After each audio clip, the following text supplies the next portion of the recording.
Perang ini sering dianggap sebagai salah satu perang penting dalam sejarah Indonesia karena mencerminkan perjuangan bangsa Indonesia melawan kolonialisasi Belanda. Naskah-naskah yang menggambarkan perang ini umumnya mencakup peristiwa-peristiwa penting. Selamat pagi, siang, sore, dan malam, kapanpun Bapak menonton video kami. Sebelum kami menjelaskan, izinkan kami untuk memperkenalkan diri. Kami dari kelompok 2 dan kami akan membahas tentang Perang Diponegoro. Selamat menyaksikan.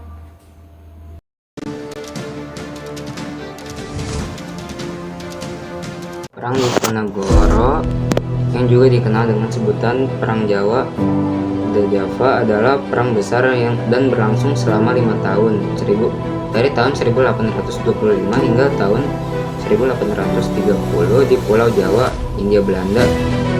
Perang ini melibatkan pasukan Belanda di bawah pimpinan Jenderal Hendrik Martinus de Kock yang berusaha meredam perlawanan penduduk Jawa di bawah pimpinan Pangeran Diponegoro. Akibat ini, penduduk Jawa yang tewas mencapai 200.000 jiwa, sementara korban tewas di pihak Belanda berjumlah 8.000 tentara Belanda dan 7.000 serdadu pribumi. Akhir perang menegaskan penguasaan Belanda atas Pulau Jawa. Berkebalikan dari perang yang dipimpin oleh Raden Ronggo sekitar 15 tahun sebelumnya, pasukan Jawa juga menempatkannya masyarakat Tionghoa di tanah Jawa sebagai target penyerangan. Namun meskipun Pangeran Diponegoro secara tegas melarang pasukannya untuk bersekutu dengan masyarakat Tionghoa, sebagian pasukan Jawa yang berada di pesisir utara sekitar Rembang dan Lasem menerima bantuan dari penduduk Tionghoa setempat yang rata-rata beragama Islam. Berakhirnya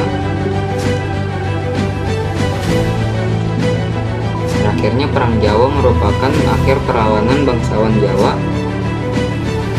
Perang Jawa ini banyak memakan korban di pihak pemerintah India sebanyak 8.000 serdadu Belanda dan 7.000 pribumi. Sekitar 2 juta orang atau sepertiga dari seluruh penduduk Jawa terkena dampak perang yang melanda. Merujuk pada catatan-catatan sejarah yang menggambarkan perang antara Pangeran Diponegoro dengan Belanda pada abad ke-19 di Jawa. Perang ini sering dianggap sebagai salah satu perang penting dalam sejarah Indonesia karena mencerminkan perjuangan bangsa Indonesia melawan kolonialisasi Belanda. Naskah-naskah yang menggambarkan perang ini umumnya mencakup peristiwa-peristiwa penting, seperti strategi militer, budaya, dan politik pada masa itu.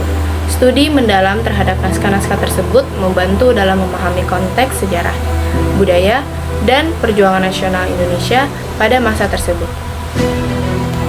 Terbelakang Perang Diponegoro yaitu karena pihak Belanda yang ikut campur dengan masalah kerajaan atau keraton. Hal ini ternyata membuat pihak kerajaan tak berdaya akan pengaruh politik dari pemerintah Belanda. Selain itu, penyebab Perang Diponegoro adalah karena pemasangan tonggak untuk pembuatan rel kereta api yang justru melewati makam leluhur Pangeran Diponegoro. Perang Diponegoro dimulai pada 20 Juli 1825 ketika pihak Belanda mengutus 2 bupati senior untuk menangkap Pangeran Diponegoro serta Mangkubumi yang berada di Tegalrejo. Pada saat itu, Pangeran Diponegoro sedang beserta pasukannya mampu menyelamatkan diri, akan tetapi rumahnya habis terbakar.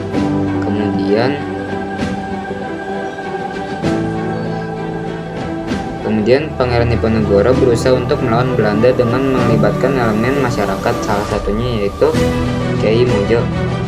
Kala itu Pangeran Diponegoro mampu menduduki Keraton Yogyakarta dalam waktu 3 minggu. Perlawanan tersebut meluas sampai wilayah Magetan, Madiun, Kediri, hingga seluruh wilayah Jawa. Selain itu, Perang Diponegoro juga dilakukan dengan taktik gerilya yang puncaknya pada tahun 1827 saat Belanda mengerahkan 23.000 prajurit untuk menyerang Diponegoro.